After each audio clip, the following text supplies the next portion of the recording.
What we're doing a lot at the moment, because COVID has ushered in probably about 30,000 of these, is hotel conversions. The creation of workforce housing through adaptive reuse without the aid of any federal funding programs. Welcome to the Rental Property Owner and Real Estate Investor Podcast, brought to you by the Rental Property Owner Association, providing benefits and services to real estate investors and rental property owners for over 48 years. With your host, Brian Hamrick from Hamrick Investment Group.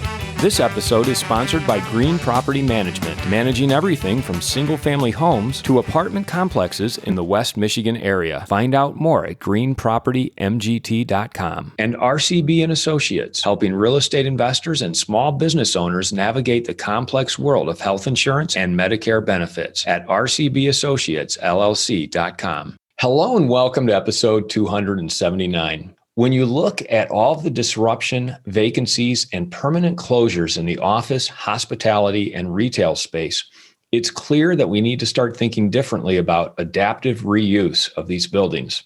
And since one of the greatest needs we have in this country is for middle-income housing, I believe we're going to see a lot more conversion projects designed to expand our middle-income housing inventory.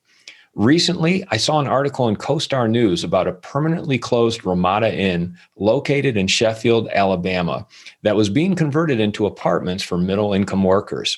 I thought this would be a great topic to discuss on the show, so I contacted the developer, Rubin, with Los Angeles-based firm Repvblik, and he agreed to talk with us today. Richard, thanks so much for being on the show. Brian, thanks very much for having me. You've got a great show and happy to be a part of it. Like I was telling you before I hit record, I'm just excited to talk with you because I love the concept of adaptive reuse and how it applies to real estate investors, developers, and you're actually doing it. I know leading into the coronavirus pandemic and then at the beginning of the coronavirus pandemic, when people were looking at just the devastation and disruption to the whole hotel industry, there was a lot of talk of hotel to apartment conversions. A lot of talk, but I haven't seen much action until I saw your article in Costar. So why don't we start with you just telling us a little bit about yourself and how you started going down this road of adaptive reuse? Yeah, well, thanks again, Brian. As you can tell from my deep Southern accent, I'm not originally from the States. I've been living here for the last almost 6 years now. And I'm an entrepreneur. I've been working for myself since I was 21 years old. I've never had a job, as you could probably tell from the hat. I mean, who would have the audacity to come to a formal environment like this with this hat? So got to be a reason.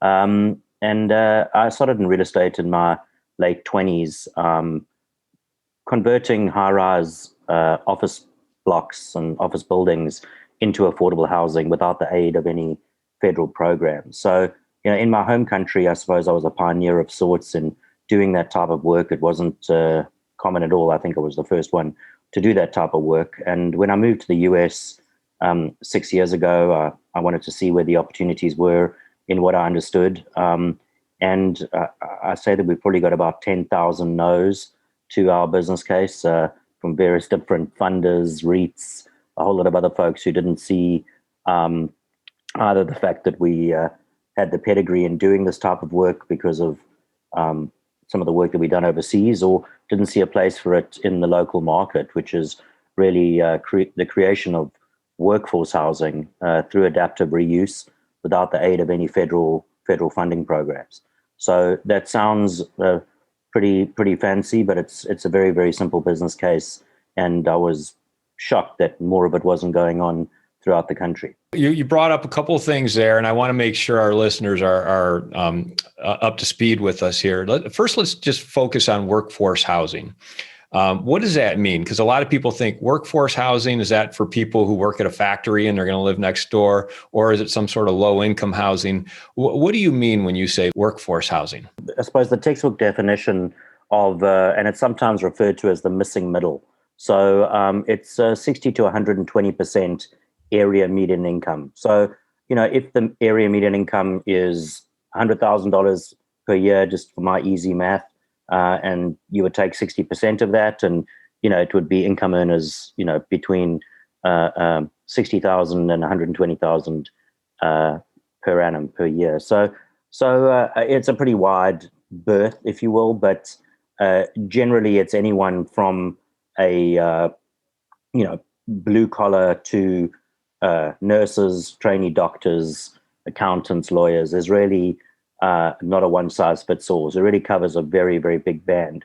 It's folks that are really not, I suppose, poor enough, in inverted commas, to enjoy subsidized housing, but potentially not rich enough to find a rental that is in fitting with their income, that they're paying too much of a percentage of their income over to rental, which, I mean, that is extremely common in most of the counties throughout this country, let alone states. And how would you describe our need in this country for workforce housing? I mean, it's a staggering need. Another thing that's very interesting is, often on the lending environment, you'll see that certain of the commercial lenders will say, that there's effectively been funding of 20,000 workforce housing apartments throughout the country, and one initially looks at that and says, well, that's a decent number.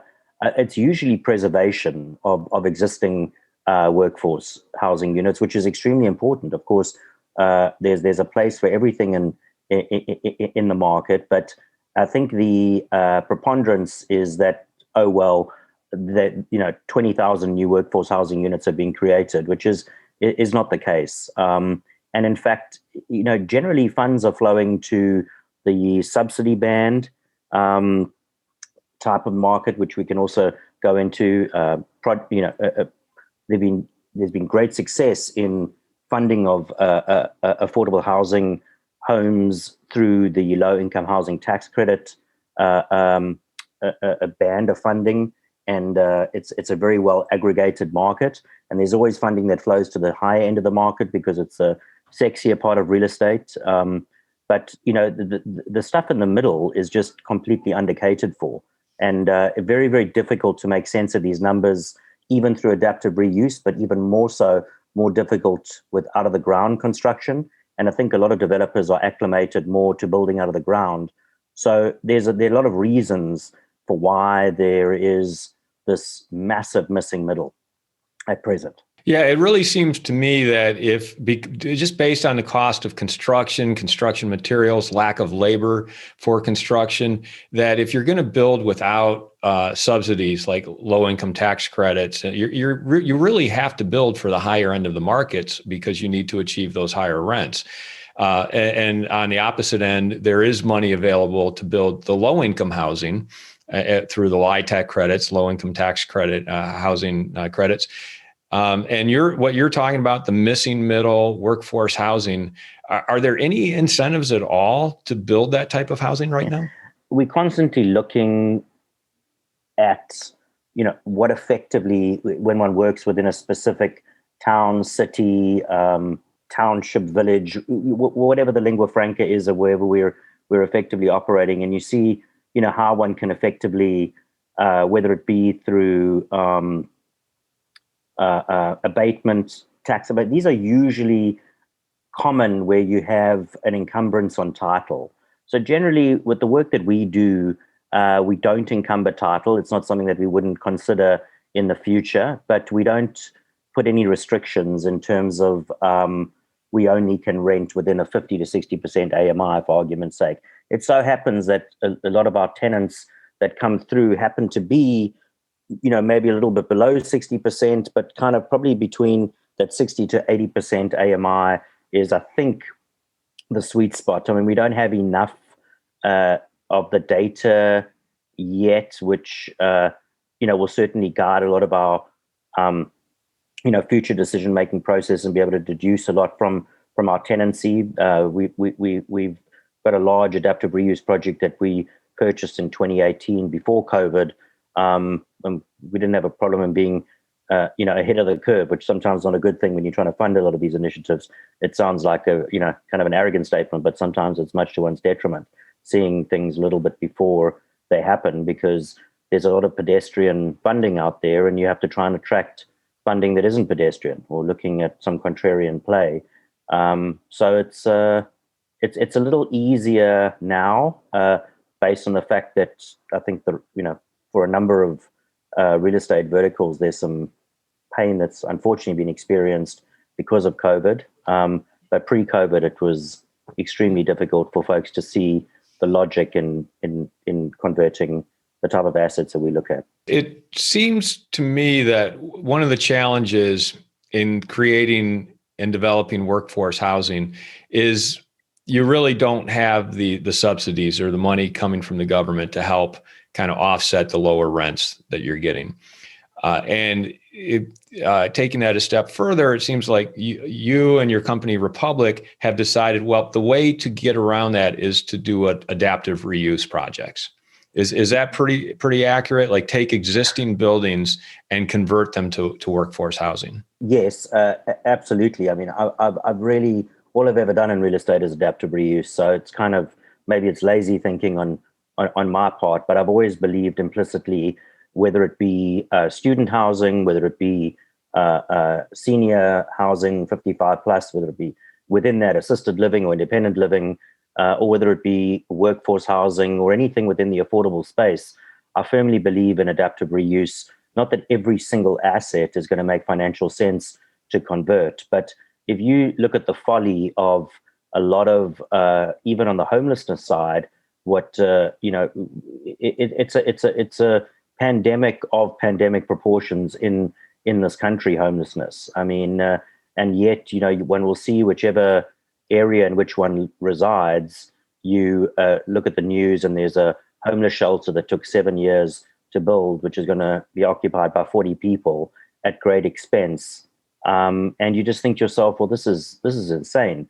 I mean, surely they could have taken an abandoned, fill in the blanks, ellipse, any type of real estate and made sense of that for these folks. And it could have been on a far greater scale, could have been done at a fraction of the budget.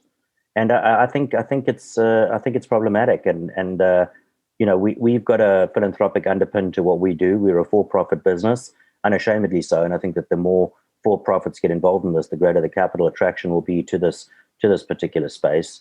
But I think there really is a triple bottom line here. One's converting assets that, there's the greenification, reuse, assuming that one starts off with a product that was not environmentally offensive or intrusive in the first instance.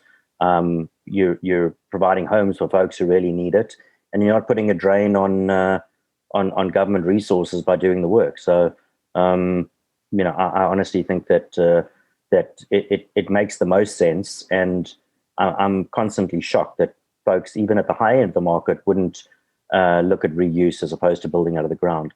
I think it often has to do with fees. I think that a lot of developers enjoy substantial fees from not only doing tax credit deals where your unit price will be higher, and there's a mechanism in place to deliver on housing units. So it'll continue for as long as that's the case. What are the opportunities that you see in adaptive reuse? And feel free to share some examples from your portfolio. As I said, we've been looking at this for quite some time, and pre-COVID, I probably approached the top 20 retail REITs in the US, and obviously, I'm not an important guy, so why should anyone return my phone calls? But what I found odd about it was, we know that the amount of pain that retail has experienced in the last 7 to 10 years. It's a well-documented fact that, consumer habits have changed. Malls and big box retail are not the draw card that they used to be. Short of a couple of marquee exemplar which run contrary to that, like Walmart, Target.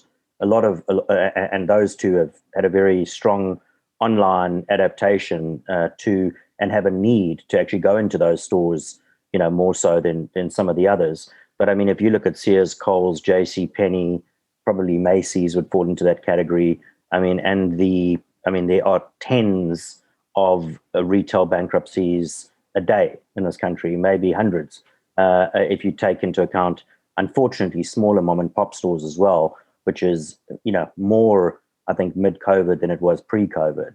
but not one of those REITs returned my calls, not anyone from the mailroom to the CEO.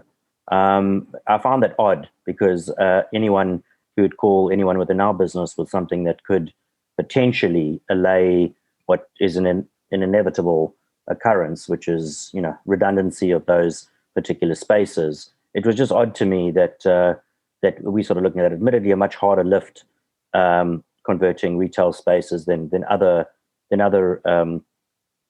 areas within real estate. What we're doing a lot at the moment, just because COVID has ushered in, probably about 30,000 of these, is hotel conversions. Probably one of the easier lifts that one can do as far as adaptive reuse is concerned. It's again a well-documented fact. The redundancy of a lot of flagged and unflagged hotels across the country, based on the fact that, we went from a situation where 2,600,000 people were traveling on a daily basis within the continental US to a number below 216,000. So at one point it was even lower than that. So one doesn't have to be a genius to work out that people are not traveling for leisure, people are not traveling for business. And of course, a number of hotels, unfortunately, have hit hard times.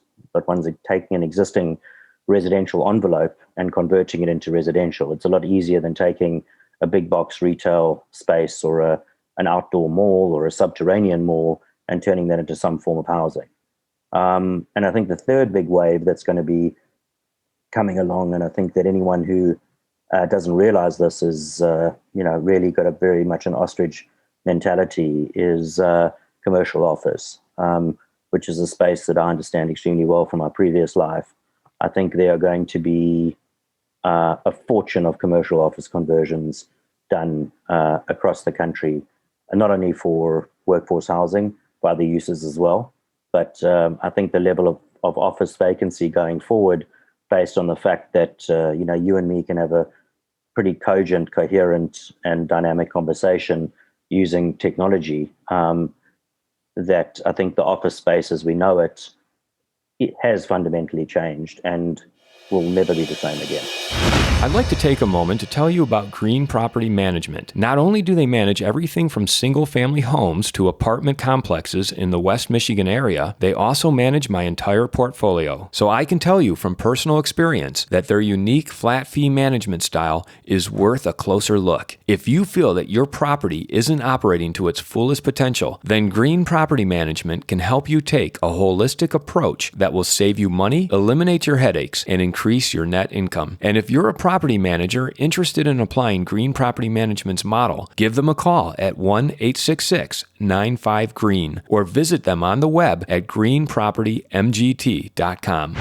If you're thinking of leaving your W-2 job and becoming a full-time real estate investor, one of the greatest costs you must consider is healthcare for you and your family. When I made this transition myself, I found the whole healthcare insurance process to be confusing and frustrating. That's why I'm glad I met Chad Creasy at RCB and Associates. Chad is a professional health insurance agent who helps real estate investors and small business owners understand and choose their best healthcare options. And best of all, his services are covered by the insurance company and won't cost you a dime. If you live in Michigan and are expecting a change in your healthcare insurance coverage for any reason, or losing employer coverage or transitioning into Medicare, then you owe it to yourself to contact Chad Creasy at rcbassociatesllc.com. What are some of the options that you see out there for adaptive reuse for office space? I think it's multifarious. If I'm looking at it pretty myopically, I think all forms of office space, other than the fact that you've got a shortage of, for the most part, and again, there's certain office buildings that are much easier conversions, and there's certain geographies, which are easier to convert. If you're in Southern California, where I'm based, you've got a lot of seismic issues to look at, which you don't have in other regions. You've got a fortune of red tape, bureaucracy, and zoning. In other areas, there's no zoning. You take an area like Houston, for argument's sake. They're pretty business forward thinking in the way they look at real estate development and redevelopment. So you've got certain challenges in areas, and also within areas where you've got a very high entry point in terms of any form of real estate acquisition, like your Los Angeles, your Manhattan, your Portland's, Austin, Texas. We know that the kind of the hot spots. I mean, people speak about there being kind of Armageddon in Manhattan real estate community. I mean, you've got the most moneyed, smartest, pretty close-knit real estate community in New York City. I mean, and New York City is always a desirable destination for foreigners to come through. It's synonymous with a whole host of things: culture, fashion, finance. I think New York is extremely resilient, and if they could get through 9/11, I'm sure they'll bounce back fine after COVID. Having said that, I think there will be a lot of changes in a lot of that real estate, as there will be throughout the country, and there are going to be a fortune of commercial office vacancies. Richard, let's go to Sheffield, Alabama, Sure. and the Ramada Inn. Can you set the stage for us? What was this permanently vacant Ramada Inn like, and what was your vision as far as converting it? That Muscle Shoals region has got a very rich history when it comes to music. I think obviously in that region, you're 2 hours from Nashville. You're 2 hours from Memphis. Well documented fact as far as just music, etc., is concerned in that part of the world. But we were offered this particular opportunity. Well, I mean, I looked at it, and I in dealing with a broker who I became am still very good friends with through the transaction, who's a 2-hour drive from, educated me about the region. I thought to myself, well, this is just crazy that this is on a very busy thoroughfare. There doesn't seem to be too much. There just doesn't seem to be too much going on in terms of workforce housing. You're very close to quite a large college, which is literally a 5-minute bicycle ride away from the building. There's certain, backups to even, workforce housing. There's a student housing potential play here. Why is nothing being done with this particular property? And, it really isn't a tertiary location, so difficult to attract capital to this part of the world. But we found a local lender on the debt side, which, is always a precondition for us looking at any of these things. Like most real estate developers, we like to have some form of debt, on any of these deals. And we moved forward with the acquisition, very excited about, we broke ground on that. I think it was months and months in planning, but I think we've been on site for about a month now. So really exciting project. So I'm curious, you looked into the reasons why this Ramada Inn, this vacant, permanently closed Ramada Inn, was just sitting there. Did you ever get an answer on that? Why was it just sitting there? I honestly got no idea. I mean, we constantly, and I mean, we're always from out of town when we're looking at these deals, because our ownership is myself, and then I've got my partner Chris Potter out in Michigan, with whom I've been working for pretty much since I arrived here. And his family business is interestingly mainly a light tech developer in PK housing out of that area. So we're looking at areas where we are from out of town, and there are local developers in these parts that drive past these assets all the time, and crazily in our minds just don't look at converting these assets. The same thing happened. We bought a 10-year vacant Days Inn in Branson, Missouri. I mean, there's some pretty big developers and investors in that part of the world. I don't know why that wasn't bought either. Constantly surprised that folks drive past a lot of these assets, very educated, smart developers, and don't think to convert these assets into housing because it's just so logical. But I don't know the answer specifically as to why it wasn't redeveloped. Maybe people thought it was too much of a heavy lift, or they didn't like the location, or I'm not sure. I can't answer for other folks, but it's constantly amazes me that more of this is not done. Well, can you describe the Ramada Inn that you purchased? How many rooms? How big was it? And what is your plan to turn it into a certain number of housing units? Initially, the property consisted of about 170 odd keys. It's difficult to make out because by the time we purchased it, it was pretty much a gutted shell. I mean, there was infrastructure still in the building in some parts, but we were inheriting a pretty solid, cement and steel substructure. But probably was somewhere in that region of keys. We'll end up with 150 apartments out of that. We are putting in a pool and spa area, which there used to be a pool, but there's no evidence of that back in the day. It's going to be a fully gated community. Not that it's a high crime area at all, but we like to have that just for a whole host of reasons. We get a lot of, we attract a lot of single parents, and I think they like the safety and security of having that as a layer, which is pretty much unheard of in the lower end of the market. It's very much heard of in the high end of the market. And we'll have a suite of amenities in that building, which will be a co-working space, quite a significant co-working space, micro storage, mainly for our tenants and residents living on site, which I think is a very useful thing to have, a gym, and other recreation game rooms. We'll have a daycare facility for working folks. I think it's again, COVID's taught us that that's something that's very, very important for folks, whether they be working from home and have young kids post-COVID, which hopefully we get to.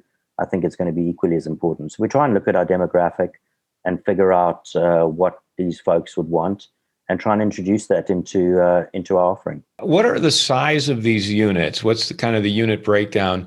And if you're able to, can you share the costs of acquisition and then building them out? We like to do efficiency units where we can. It allows us to come in at a cheaper than market rental for the folks. It also allows us as investors some level of return on a rate per square foot basis. So generally, as a rule of thumb, I mean, this particular asset was marketed just under $2 million. We ended up picking it up for significantly less than that. I think in the article where you came across us, it was published at below $800,000 for this particular asset, which is just crazy to consider the fact that that's, I don't know, what's that, between $4,000 and $5,000 a key, which is really, I don't know, pretty inexpensive. It's all relative to what, but we thought it was pretty well priced. And generally, I mean, all of these conversions, if you take every single solitary cost, including your cost of borrowing into account and all the rest of it, you're probably at between $40,000 and $50,000 a key for conversion costs, or what we turn into a door, from a key to a door, which everyone's got different terminology, but once it turns into an apartment. In some cases, we're combining certain unit modules. In other cases, we're leaving call it a 320 square foot module as an apartment and putting in a kitchenette and all the infrastructure to support that. So it's a pretty efficient unit. And people will say, well, do folks really want to live in a unit of that size? I think when they've got a campus like we're creating, I think it's a lot more attractive having a place where you're doing some of your cooking and sleeping and recreating, but you've got all of these exclusive use areas that you manage to utilize, within the building. So I think that makes it a very compelling option for a tenant. And what does the 60 to 120% AMI tenant want? They want exactly what people at 120% and above want. They just can't afford it. So you want to try and create all of those amenities within your what would the comps that one looks at as well within, when we look at these deals, it's just quite astounding how bad the comps are in a lot of these markets, that you've got really, C- grade, 1970s, 1960s built vintage stuff with zero amenities, zero security. It's quite astounding. You're making up for the smaller size, since these are efficiencies. It sounds like they're in the 350 square foot range. Yeah, around about there. You're making up for the smaller size with the community amenities. So people feel like, okay, they can leave their unit and be part of a community and have more space, the pool, the daycare center, that type of thing. And then the other thing I took away from what you just said, which I really find astounding, is that between the acquisition price and your cost per door to improve and turn these into a functioning living unit, you're under $60,000 a unit. Yeah, it's I don't believe that anyone could be building for anything close to that. I mean, if if you were building new, you'd have to be at least 100 a unit. And I mean, when you consider, I mean, there was an article recently in certain of the LA media where they were talking about the cost of how much it cost to build a homeless unit, and there was there's a lot of ancillary issues to all of this, but I mean, they were at like $500,000 to $700,000, to build one homeless unit within a building. That was the cost per unit. It's just ridiculous. When you consider the fact of, obviously, the cost of acquisition, you can't compare Sheffield, Alabama to Los Angeles, California. It's different economies, et cetera, et cetera. But even in relative terms, looking at the deals that we're considering in Southern California, you never get to those type of numbers. It's ridiculous. And that's why I say it's got a lot to do with fees. I think that if developers are earning a percentage of those and the funds are available through tax credit syndicators and and a federal program that's running extremely well, people are going to build at that level. Why would you build for less? There's really no incentive. So I'm not knocking tax credits. I think it's a fantastic program. I just think that there's a tapestry of affordability, but also of developers which can play a role in this environment, and we're just one of those folks who form part and parcel of a tapestry. That's all. And just to be clear, for this Sheffield, Alabama Ramada Inn conversion, you did not receive any tax money, grants, any sort of government assistance to help you build this? No, not at all. It's completely privately funded, and we've had a local commercial lender where we've borrowed at commercial lending rates for our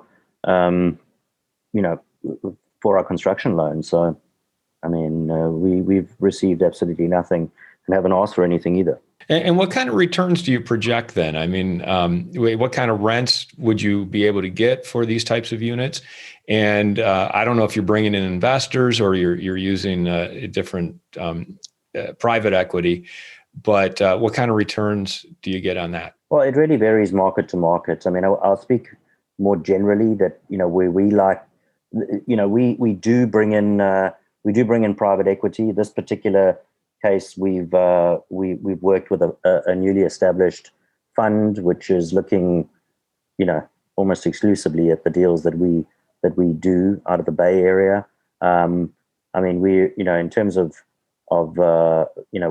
we're, I think, probably one of the highest returning equity plays that an investor could be involved in. I mean, every private equity speak is always 20 to 30% IRRs, and we are within that band in terms of that, in terms of capital return to those investors. So, it's kind of ironic in a lot of ways that we end up, and I've seen this before, in other deals as well. Invariably we attract a high. Our capital cost is much higher, even though we're doing work that is more mission driven and philanthropic than, kind of building high-end commercial office or even high-end residential. But I suppose a lot of those, more pedigreed developers in that space have earned their seat at the table where they can drive down their cost of capital. But, we should actually be able to, the fact that we're not within the subsidy band is irrelevant, but our cost of capital is we pay at least market-related capital costs, and not higher. And I'm not sure if it's because it's a contrarian business case. But of course, I think as we do more of these, hopefully we attract a lower cost of capital. And as we get to doing this in a more programmatic way, our cost of capital will decrease, which, that does make sense. But I think the benefit that we can pass on to the underlying tenant is massive, because that's what people, I think, fail to realize, is that, when one's cost of capital is a lot higher, one's obviously, who suffers is the underlying tenant, unfortunately. We'd like to be delivering rentals across the country at $250, $300 a month, which I think is possible, given, if one could actually attract a lower cost of capital. But a lot of that institutional funding from your pension funds and life companies, etc., flows to more, I suppose, perceived lower risk real estate investment opportunities, which, if you look at the last, 18 months, is clearly not the case. Very interesting what you just said. And for anyone in the government who's listening to this and has any form of control over that cost of capital, what would you say to them? Because we know that there's money out there for low-income housing, but how could the government help other developers like yourself lower that cost of capital? As I said to you, I've never had a formal job, so I don't understand corporate culture, let alone the public sector, very well. So I'm not probably the best person to ask about that. But, I think that I think it's very difficult when you're a bureaucrat to understand exactly what's going on at the coalface. And a lot of these, a lot of the price points that are espoused as being, this is how much a unit costs, are based on logic that is only true of building out of the ground, not on adaptive reuse. And I think, I think there should be a number of adaptive reuse ordinances that should come from, from the top down. I think that reuse should be, and I think it will be, mandated. I think there are a number of buildings that one sees that are vacant, some of which will remain vacant for a number of reasons, but there's some that are very well priced conversion opportunities. I mean, I think Detroit is a very good example of that. If one looks at how, and it's been predominantly two major players in Detroit, Dan Gilbert from Quicken Loans, as people would know, and probably the Illich family, the owners of Little Caesars, that pretty much have, between the two of them, and there's some other developers as well that have done, but there's an example of reuse. I mean, that it's a well-documented fact, the history of that particular city, and how that city is, come back. I think there are other examples around the country as well. But it's probably, when you come from bankruptcy to where they've come to now, I mean, that's just an incredible journey. So probably a good paradigm to look at for, some other cities around the country. What are specifically with your Sheffield, Alabama, Ramada Inn, what were some of the challenges you faced in converting that building to housing? We couldn't have had a more cooperative public sector involvement. I mean, the outgoing mayor, the new mayor, everyone has been extremely welcoming for us there, which is not always the case. I mean, there's a lot of NIMBYism that exists in the country, and a lot of folks, there might be overlay districts that have been promulgated, et cetera, that may not, resonate with what the folks would like to see in a particular area. So our lives were made a lot easier by way of having folks there who were extremely supportive of what it is that we're doing.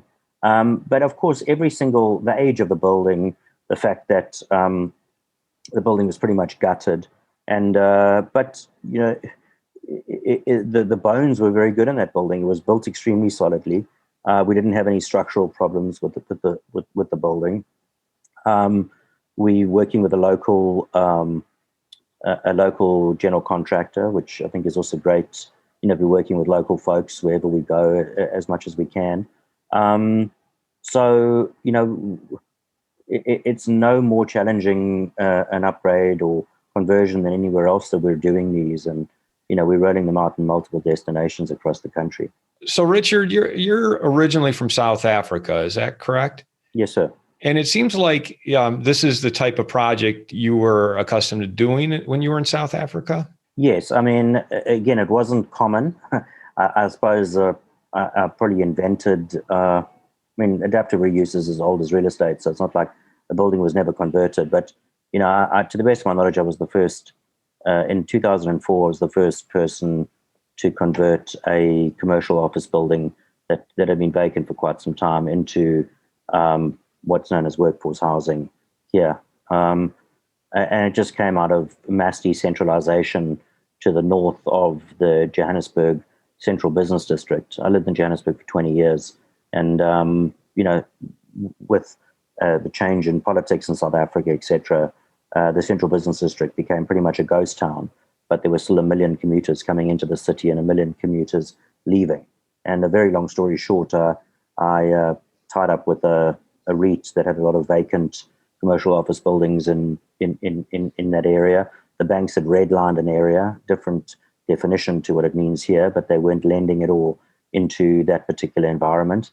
And we had to think creatively on how to do these conversions. But I did thousands of units through adaptive reuse, mainly high-rise and medium-rise commercial office building conversions. So that's why I'm quite looking forward to the stock that's coming down the pike, I think, here within the next 24 months, because it's something I understand quite well. I find it really interesting that because of your background and the fact that you come from outside of this country, you see opportunities differently while you're here, which to me shows a certain sense of maybe a greater creativity when it comes to looking at these obsolete buildings that are ripe for adaptive reuse, whereas other people might see tear downs. You see real opportunity. And I'm wondering if you have any advice for our listeners on how to look for that opportunity and capitalize on it. There are a couple of South Africans who are a little bit more creative than me, like Elon Musk and Patrick Sun-Shin, who used to be the richest guy in California until Elon Musk. Maybe he is again, now that Elon's moved to Texas. But I think, I think, first of all, one shouldn't, as an entrepreneur, it's easy to, in a broader sense, look at the market and think it's a safe haven to be working for a bigger corporate company. Often it's a complete inversion because your world's a lot bigger as an entrepreneur. It can be a lonely road. As far as specifically, real estate is concerned, I think that the opportunities are immense at the moment, and one won't be able to replicate a cycle such as the one that we're in ever again. Certainly not in our lifetime, I don't believe, although 2007, 2008 wasn't too long ago, but we all worked and were in real estate during that cycle, for those of us that were, but I don't believe that there's going to be another global pandemic and things are going to shut down as they have. So the opportunity is extremely unique, and I don't believe in our business life we'll ever have a cycle such as this. So I think there's a huge opportunity, and I think one's got to be acutely aware of these opportunities at present, because otherwise one's missing a very good show. So, of course, one doesn't want to be an ambulance chaser and take joy in anyone else's misfortune. But the fact is that it's far greater than all of us, the level of deluge that's existed in the market, and one should be open to the possibilities as far as reuse is concerned. Richard, if someone wanted to get a hold of you or find out more about you, how would they do so? Yeah, well, they can email me. My email address is richard at the Repvblik, spelled a weird way, THEREPVBLIK.com. And that's probably the best way. Or I'm on LinkedIn as well.